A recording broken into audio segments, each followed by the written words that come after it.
Introducing the African Diaspora News Channel app, your gateway to stories that's overlooked by the corporate mainstream media. And we serve as the voice to the Truval Black community. Again, we got Dr. Candace Matthews. A lot of these documents, looking at. We are committed to informing and educating through the power of media. This country is supposed to be about the land of the free for all. It has not been free for Black people, and we are tired. With our platform, we're helping to end injustice by exposing it. Join us in standing for excellence in journalism and serving our community. Download the African Diaspora News app today. The newly appointed Minister of Correctional Services in the Government of National Unity and leader of the Freedom Front Plus, Pieter Groenewald, threatens Black people and says, if you want to start a civil war in South Africa, take back the land without compensation and see what happens. Hello, my name is Reneilwe Morema, and I am your host right here on the African Diaspora News Channel, reporting live from Johannesburg, South Africa. In this video, newly appointed minister and leader of the Freedom Front Plus party says the white minority of South Africa should declare war on Black people if they try to take the land back without compensation.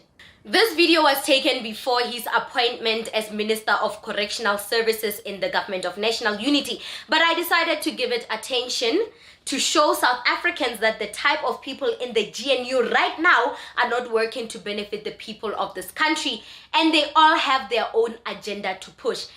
Ramaphosa says the GNU is a symbol of unity, and it is a way to show that South Africa is an inclusive nation with an inclusive ruling government. And my question is, since when has white people ever worked towards liberating Black people?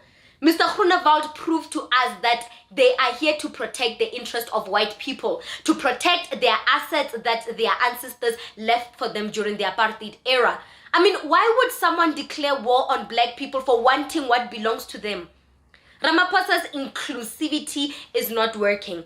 Ramaphosa knows that this is his last term as president, so as a parting gift, he wants to leave South Africa in shambles to spite Jacob Zuma and to spite Nelson Mandela's legacy, since he is the reason why he wasn't deputy president back in 1997 despite fighting hard against the apartheid regime.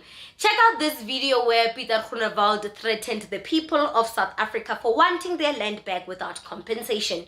Pieter Groenewald calls for civil war if Black South Africans ever try to take back their land.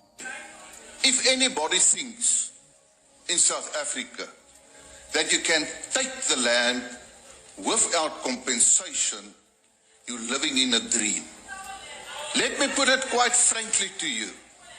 If you want to start a civil war in South Africa, do that. Do that. The country's current debate over land expropriation without compensation, which has now been endorsed by Parliament, is important. Not because, as some fear, it will radically change the constitution. Rather, it tells South Africans how, in the economy and other spheres, the country deals with its minority-ruled past, by crisis followed by compromise.